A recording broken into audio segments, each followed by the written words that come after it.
Hey, what's going on, guys? Welcome back to the Mike Force Podcast. Of course, it's your host, Mike G. Let's get into some of the current events. If you haven't seen it already, Tulsi Gabbard has disaffected from the Democratic Party. I'm not surprised. I don't think anybody who knows Tulsi or who watches her social media is surprised. As a congresswoman from Hawaii who ran for president of the United States, who was treated very distastefully by the Democratic Party, not surprised that she's disaffected. Surprised that she's actually an independent and not a Republican. Look, a lot of people who on the outside want to make profound change on the inside, when they become a politician, they start to see the degree at which things are corrupt. I mean, when you have politicians who are making $100 million plus in net worth by being a career politician who gets paid a couple $100,000 a year at best, man, seems pretty corrupt. I tell the story often about me being a military guy and not able to moonlight in any way. I mean, when I was a young infantryman, I had a part-time job as a mechanic for Honda, and I did that under the table, and I never said anything. Because if I did, I would get kicked out of the military because I was double dipping my minimum wage salary being a mechanic, changing oils at a Honda dealership. When I was in third group, I tried to bounce at local bars and clubs just to make extra money on the side. And if I got caught doing that, I would get in trouble. But if you're a politician and you stock trade, you can make millions of dollars and nothing happens.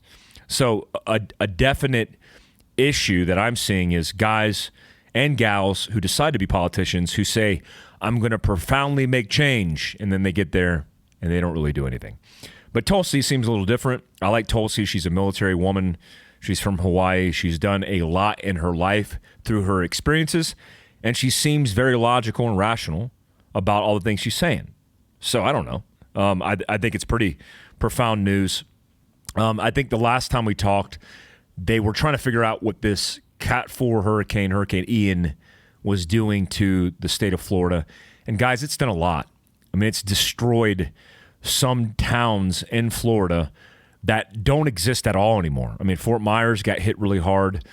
If you look at the pattern of the storm and the way that it churned off the Gulf Coast side of Florida, it really destroyed people's lives, killed a lot of people. There's a lot of people missing, and created probably the biggest natural disaster in Florida history. Natural disasters are here to stay. This isn't something that's new, but overall, in the overall response, Governor DeSantis has seemed to have his shit together. I mean, let's be honest. A lot of people and a lot of circumstances, including Hurricane Katrina, the list goes on. I have many examples of things not going right in disaster preparedness and response. Seems like they're doing a decent job. Although I have an employee that works for me, Ricky, who's in marketing. Her family was really shook by the storm. I mean, their house was destroyed. Ricky's telling me that they can't get power, they can't get reception, they can't get supplies because the remote location, which is an island off the Gulf Coast side, it's devastating. American contingency with the groups in Florida, I believe 500 plus people that are members that live in Florida, not directly impacted, but certainly lending a helping hand. Big shout out to AmericanContingency.com and our community members who are going out there and lending that hand. It's a tragic circumstance, but something that we have to do is leave politics aside and rally together. There is a popular video that I was going to do a reacts to. I'll talk about it here, but the reacts video was stemming around the reaction that I had of a police officer, and I'm going to hack this. I believe it was Arizona, who responded to a kid eating a cheeseburger in his car, and he opened the door. The kid was literally eating a cheeseburger, and the kid, spooked by him opening the door, literally took off, and the officer broke contact and opened fire on the kid. And I believe that young man is in critical condition, maybe even he's in a coma. His life is not guaranteed at this point. In that circumstance, I didn't want to react because it was kind of distasteful, I think, at the time, because he's still fighting for his life, and it just seems all wrong. Guys, look, law enforcement officers make mistakes. This officer was charged for assault based on the actions that he took. If this kid dies, he might be facing manslaughter or maybe even murder. There's a right way and a wrong way. I think police officers are in a tough position, period. I just got done training Redlands SWAT, and they're a great SWAT team, a whole bunch of motivated guys, but they're the exception. A lot of officers across the country don't have a lot of training, and they're just doing their best. And I hate to see things like that because it just reinforces some of the issues that we talk about, including the lack of training.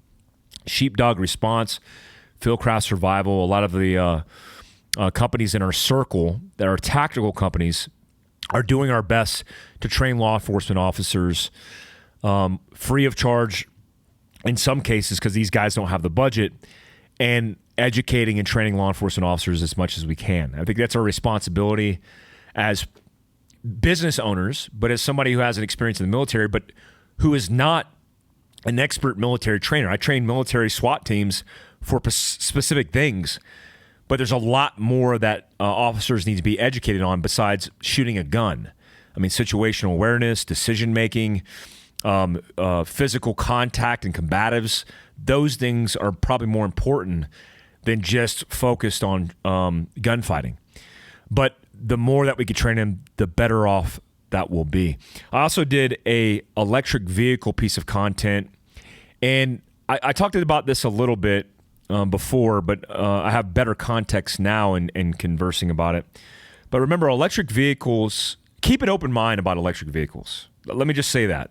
I saw my buddy Scott Brady talking about electric vehicles on one of his posts because he's testing a Rivian, and he's an industry expert. If you don't know Scott Brady, but he owns Overland Journal, and those guys and their amazing team do a lot of press releases and a lot of testing and research and development, testing and evaluation of new vehicles, including the Rivian, which has a lot of bugs they're working out. I think every EV does.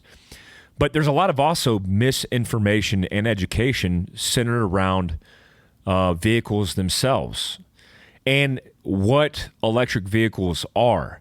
Now, you would be surprised if I told you that the first hybrid vehicles that use battery power and gasoline stem from the early 1900s. In fact, Ferdinand Porsche made one of the first hybrid vehicles ever. This concept's not new, guys. I mean, there's a whole bunch of examples of both electric power or battery-powered things that also have gas operation. I remember weed whacking my grandma's yard when I was a youngin' with an electric weed whacker, right? There's I don't know if they caught on. This is when I was a kid. There's electric lawnmowers. I think that's crazy, just to mow the lawn with a cord dangling behind you. But it's a thing. So one of the things that I've educated myself on in electric vehicles is why they would be beneficial for you in diversifying your preparedness portfolio. Let's just say you're looking at preparedness like me as a lifestyle. If you are, then you never close yourself off to any ideas about diversifying or building redundant systems, because diversity is good. That's how you're going to survive. You can't put all your eggs in one basket or you're bound to fail. So 1% of the country uses electric vehicles, right? That's a lot of vehicles. 1% of whatever the stat is, 360 million people. That's a lot of vehicles. That's a lot of vehicles in this country. When we look at 1% of the vehicles, when I talk and advocate for the potential use of electric vehicles, let me also state that no electric vehicle companies pay me. Right, I did some content, just a short clip on the Ford Lightning, an American company, and a whole bunch of people get upset about it, and which I honestly don't get. But I mean, I get the internet. I just don't get overreacting to a reel that was like 30 seconds long without context, not understanding what you're even talking about. Some people think the idea of an electric vehicle is stupid because it doesn't make you better prepared. Well, let me bring up some things that I think will help you understand my position with electric vehicles or anything. One, I live in Heber City, Utah. Like many people in small town America, where you don't live in a city like Salt Lake City, which isn't a massive town. I mean, it's 1.2 million and up. It's not like Dallas-Fort Worth, where it's 7.6 million, or the Los Angeles metro area, 11 million plus in the surrounding area. I'm talking about 16,000 people in my town. 13,000 people in my small town of 16,000 people, their power, including mine, are provided by Heber Light or Heber City and Light.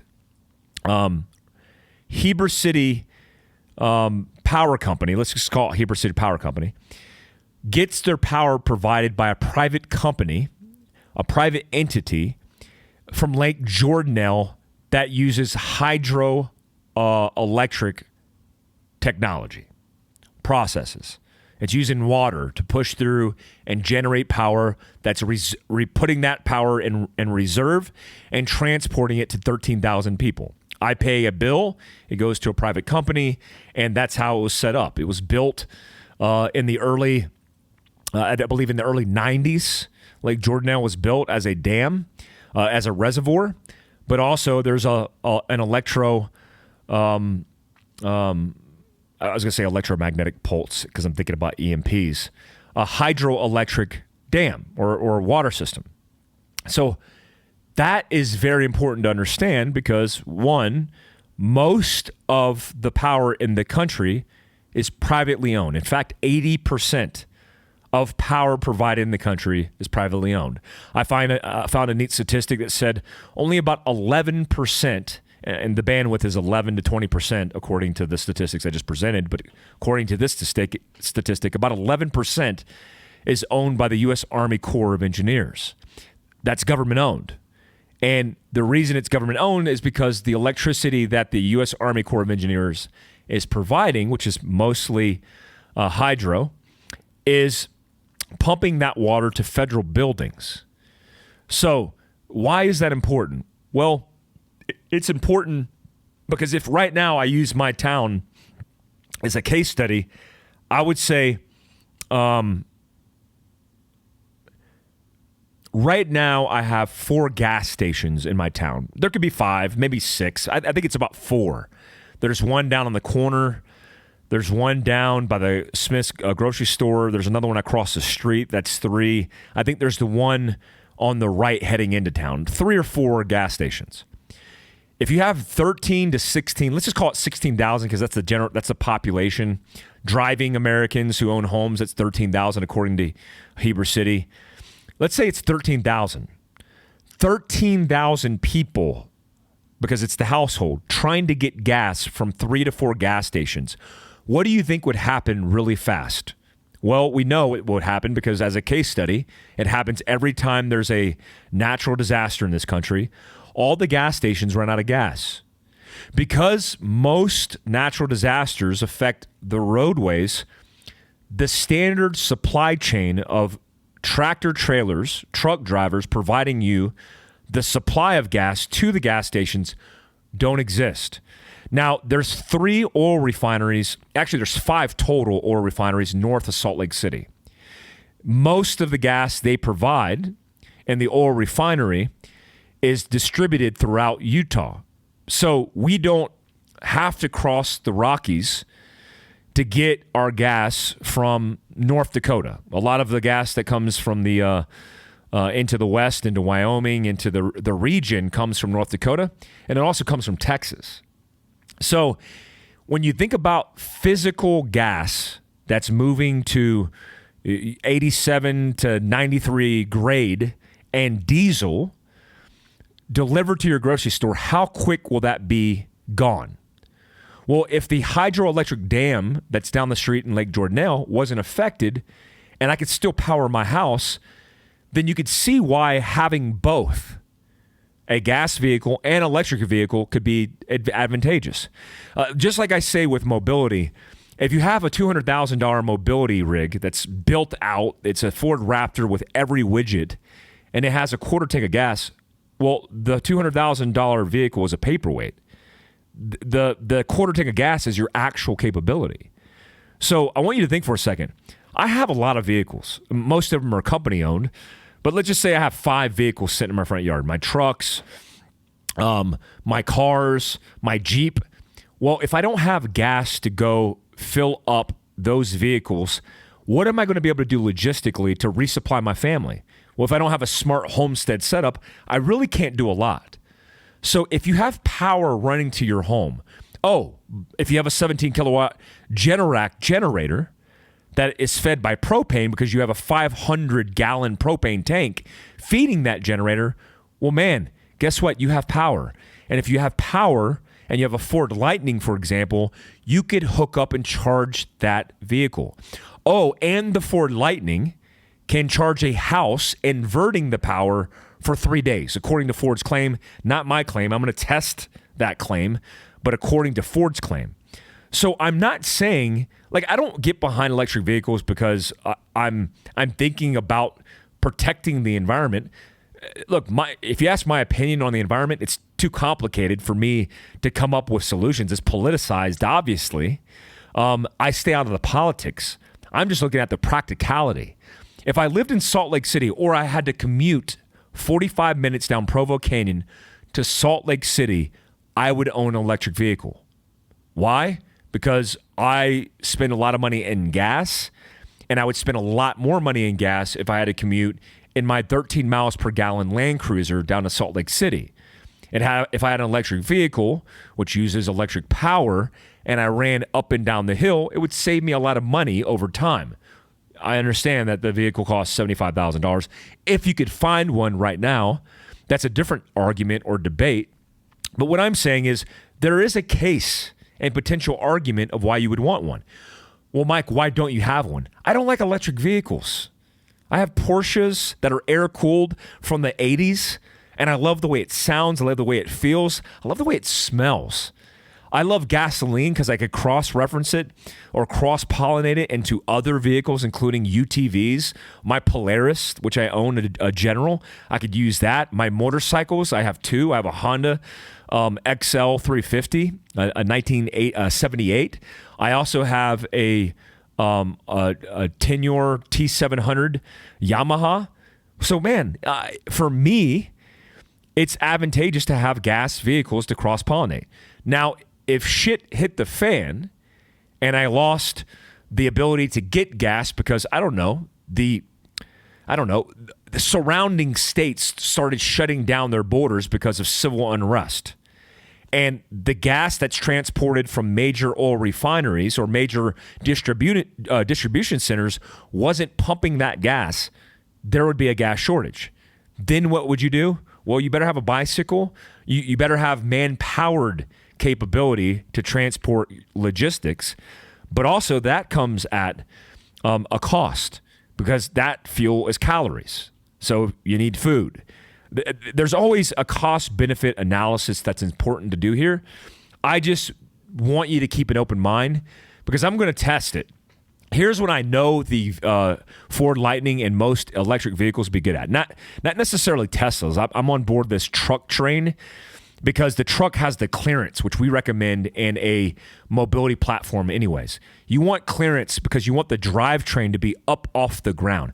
Not necessarily the suspension separated from the wheel, right? That's one thing because that has to do with articulation and your ability to navigate obstacles. But I think more importantly, getting the differential, if you have one, getting the bottom of the vehicle cleared from the actual ground will help you clear obstacles, including curbs. Good luck trying to clear, a big curb in a Tesla, in a Rivian, and a Ford Lightning all day long. I destroyed.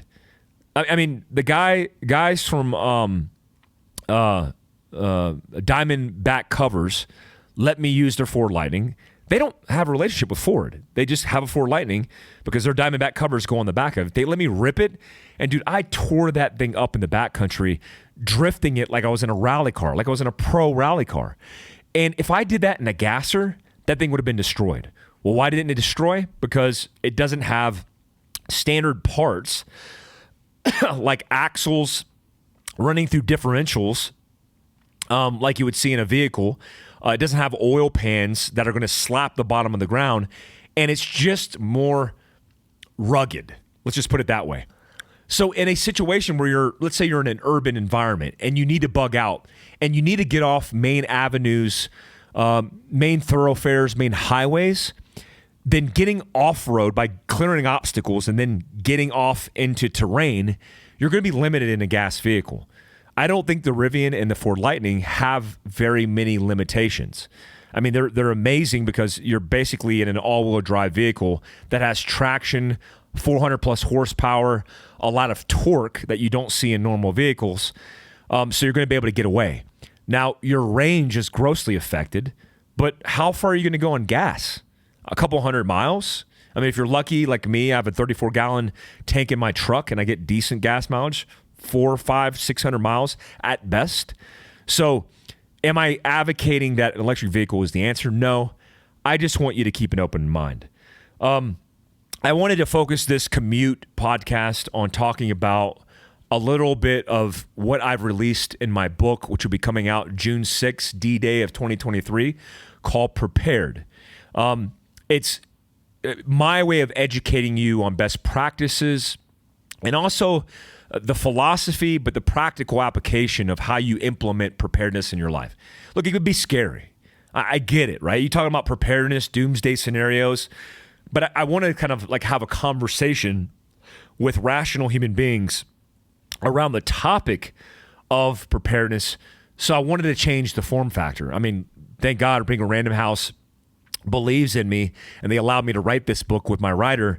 But it's just the availability for me to reach a broader audience by communicating in long form conversation what preparedness is in my mind and how I think you could best set yourself up for success.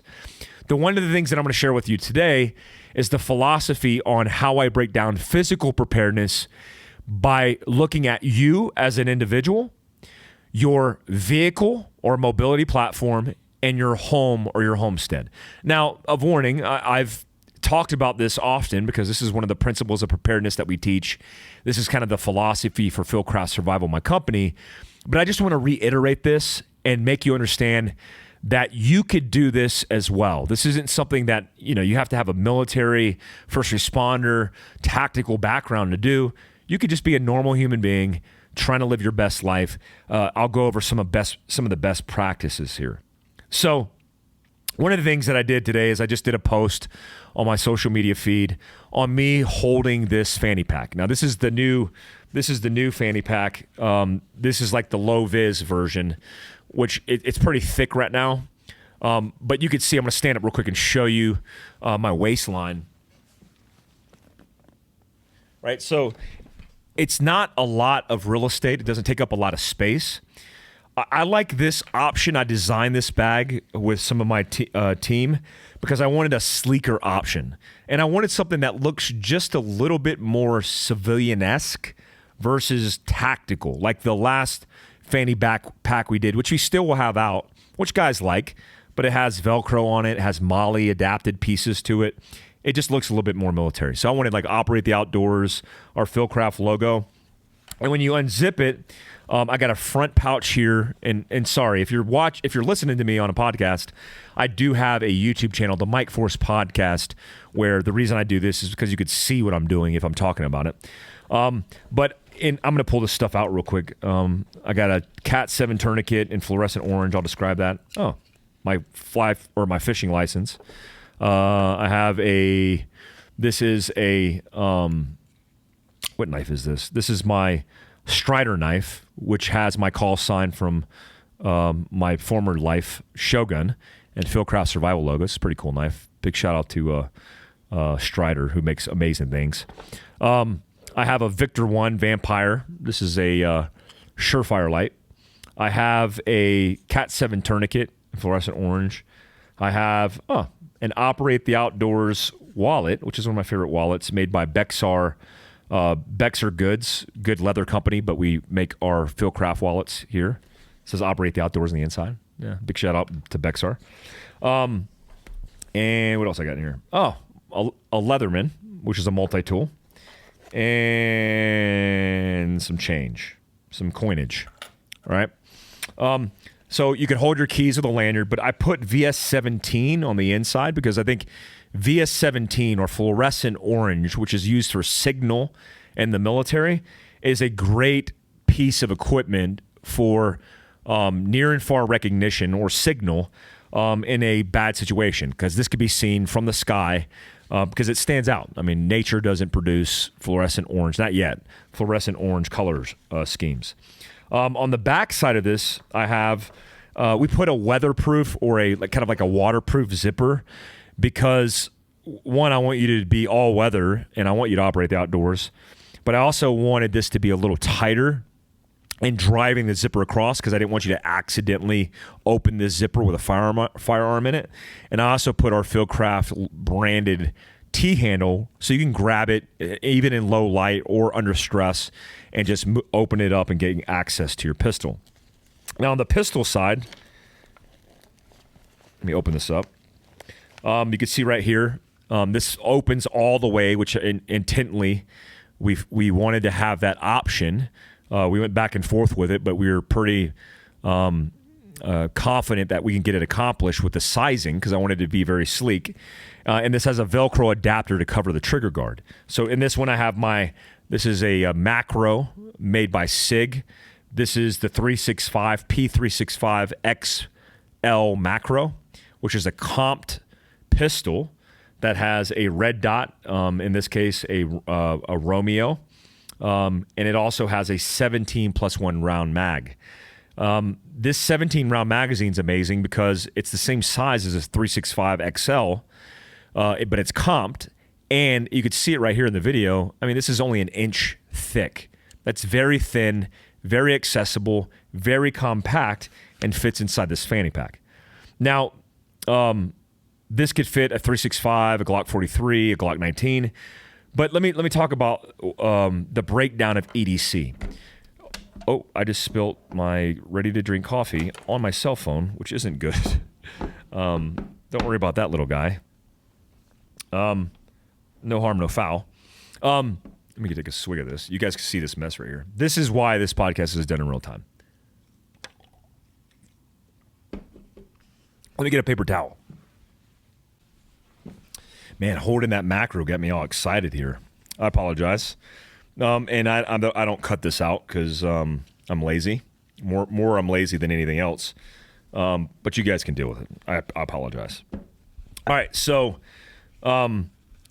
when I am looking at everyday carry, I am thinking about what I have on my physical person, because your everyday carry and what you have right now, let's just say I asked you what you had on your person right now. Think about it.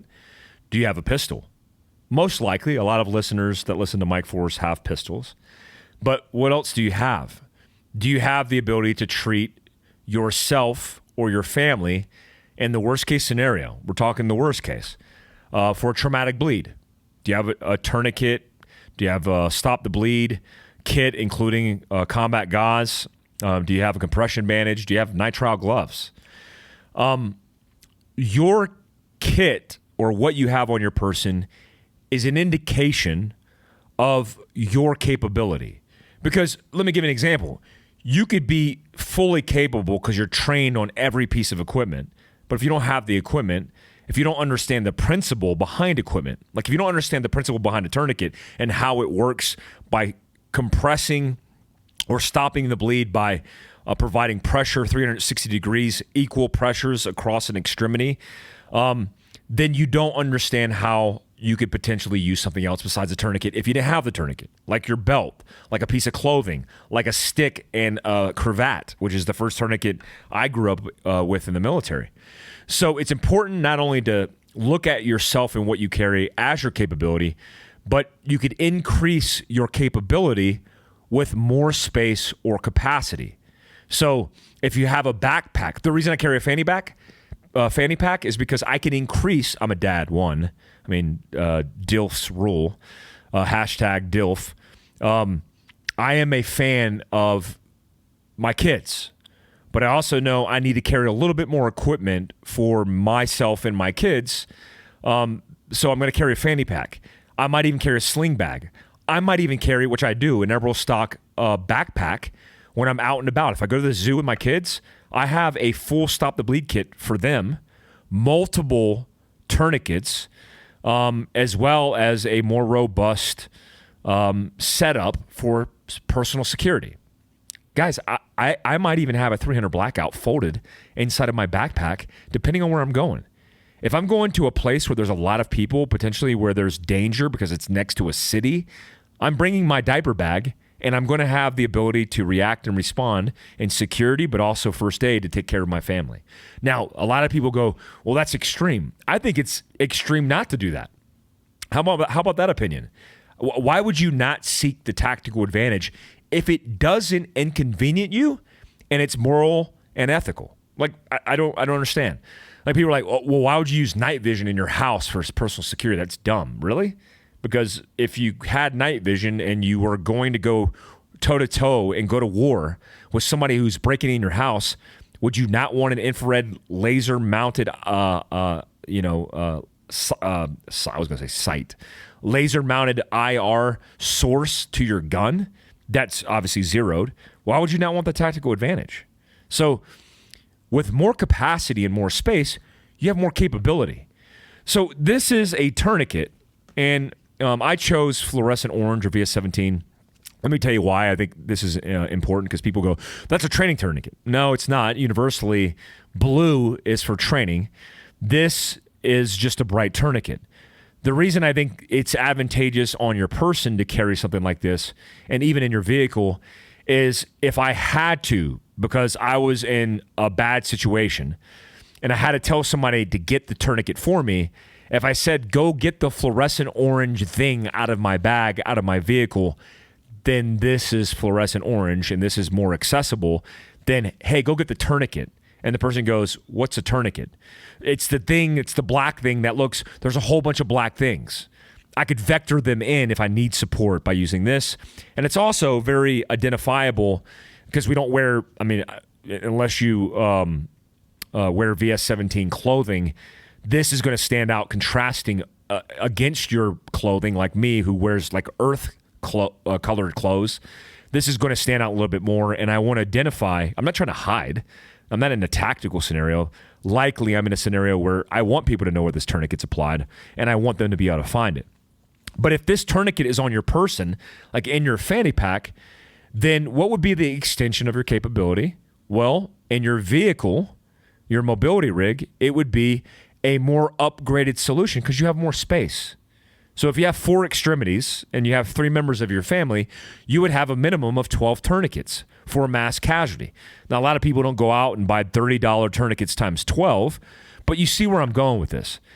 Each level up from your person or you as an individual, going from your waistband to a fanny pack to a sling bag to a backpack to whatever, to a vehicle where it's your vehicle, it's in your sports car, your van, your Sprinter, you're going to upgrade along the way.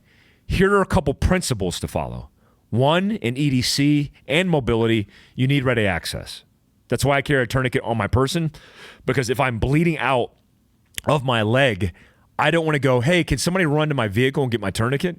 If I'm laying in the fetal and bleeding out of my femoral artery, I need to have access to it now. Same with security. We know that. Well, Mike, why would you carry an everyday carry pistol inside the waistband or inside of a fanny pack?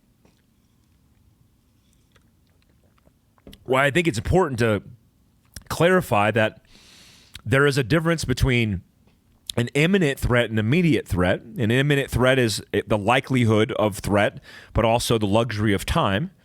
An immediate threat is there is no time. You have a person pointing a gun at you. So let's say you're in a situation where you're faced with somebody pointing a gun at you. If a gun is in your waistband, in a holster, as it should be, a Fieldcraft holster preferably, in a holster in your waistband, appendix carried, underneath your shirt, I say to the same guys who go, I would never carry a pistol in a fanny pack, it's too slow, then just like you practiced and rehearsed working through the reps in dry practice with your inside the waistband holster, why would you not do the same with fanny packs? I could reliably draw this pistol just as fast as I can from inside the waistband, but it takes practice. Now, I use staging like I do with inside the waistband. Let me give you an example of staging. Okay, what I just did was I grabbed the bottom of my shirt and I just lifted it up. That's staging, right? If I'm staging my hands, just like I'm going for a right-handed draw into a waistband that's appendix carried, I'm trying to access the backstrap of that pistol, my support hand pulls away the clothing and material of the shirt. So I could do the same thing with my fanny pack, where I could literally stage my hand on top of the fanny pack with that's why I like the zipper setup right here. Where this zipper setup has this in between my fingers, because it's, if you guys are listening to this, I'll try to make sense of this. It's a T zipper handle where it could fit in between your fingers. So if I'm sitting staged like this and I have my hand on top, I could literally rip this open like I'm accessing the material or moving the material of my shirt out of the way, grab the pistol with the same pistol grip that I grab inside the waistband and pull the pistol out safely. So it doesn't necessarily slow you down. Now, you can get more robust. You can get a backpack, and it's going to be more difficult to access. But I would say most of the circumstances we're in, we sense, or there are behavioral indications that something's about to kick off. So I might be in a situation where I'm in a gas station at 2 a.m. Well, I'm going to be staged. I'm not pumping gas at 2 a.m.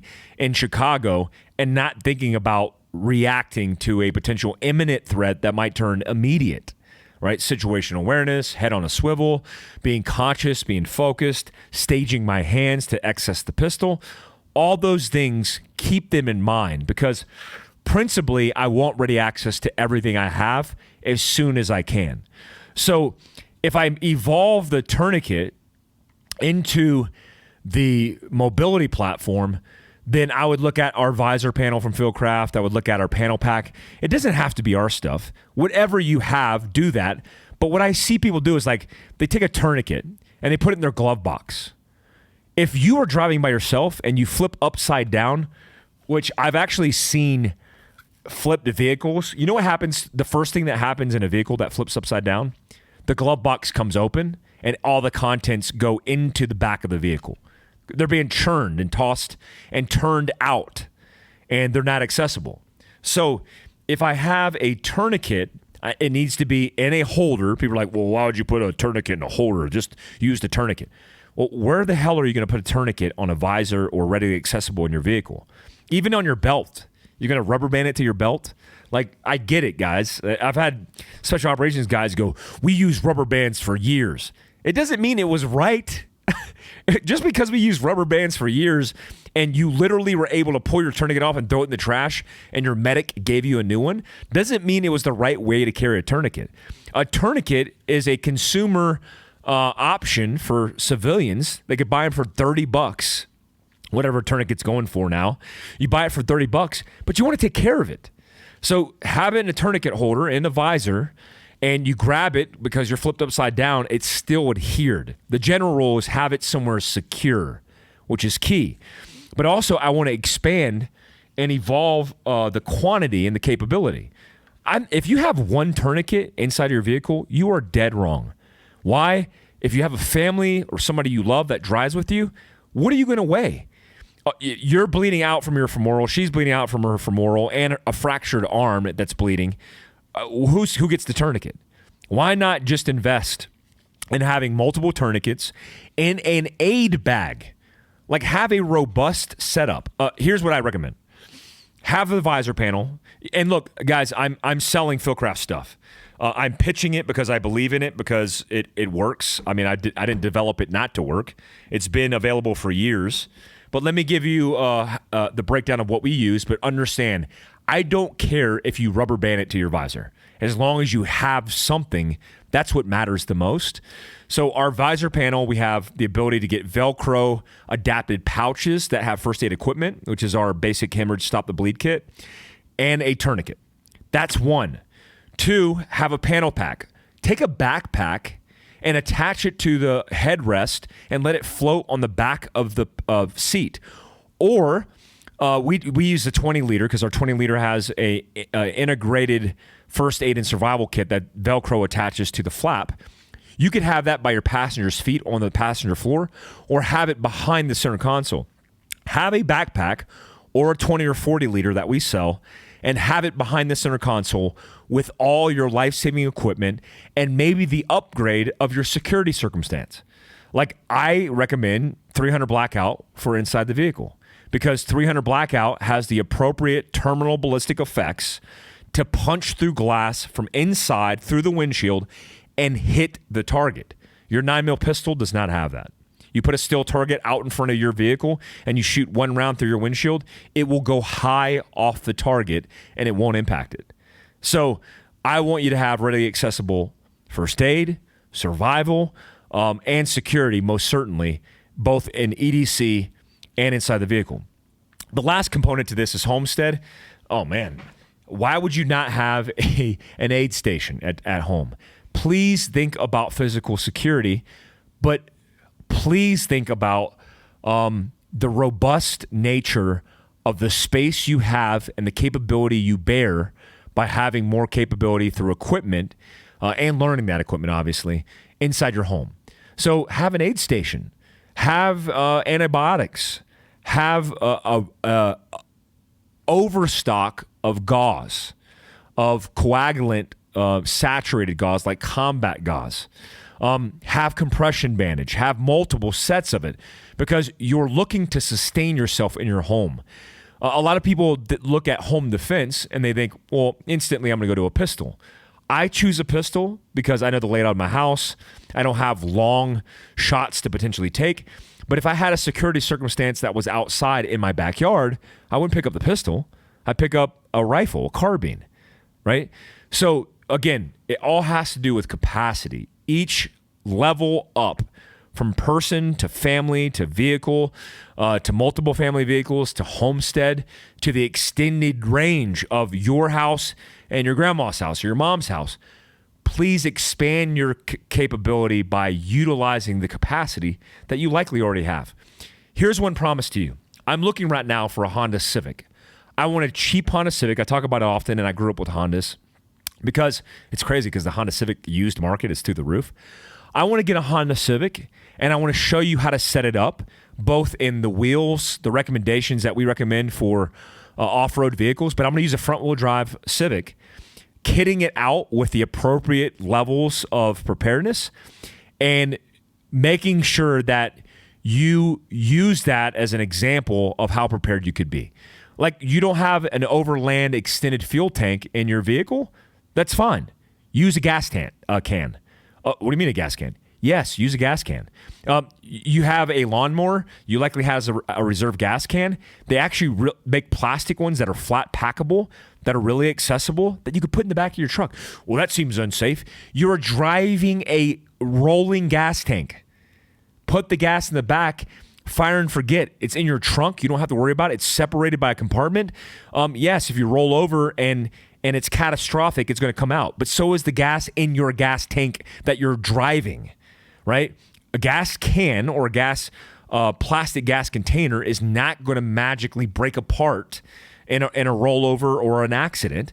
Those things are pretty robust. Why is that important? Because if you have a 15-gallon tank and you get 30, 40, sometimes 50 miles per gallon in your car, then you just extended your range by adding a 5, 10, or 15-gallon additional fuel cell. Is that affordable? Yes. Is it increasing your capability? Yes. And you don't have to have a $100,000 rig to prove that. You don't have to spend $5,000 on an extended fuel tank to prove that. I'm going to do that content really soon. Guys, November Resilience. Right now, November 4th through 8th, we have a couple more slots left. I'll be teaching a resilience course up in Evanston, Wyoming at a private ranch, all inclusive. Come out and join me. If you're interested, it's at fieldcraftsurvival.com. Also, hopefully in the links in the profile. If not, just go to fieldcraftsurvival.com and put in resilience. Also, go to americancontingency.com for all your community needs and building up your community because you're going to need it. You are an asset, I promise you. If you think you're a liability, you probably have a skill set you never thought about. Maybe you're just good for morale. I don't know. Find a skill set, hone in on it, and build your group and build your community, because we'll need it for the future. Guys, I hope you enjoyed the podcast. It's the perfect commuting podcast because it's at 45 minutes. Until next time, peace out, guys.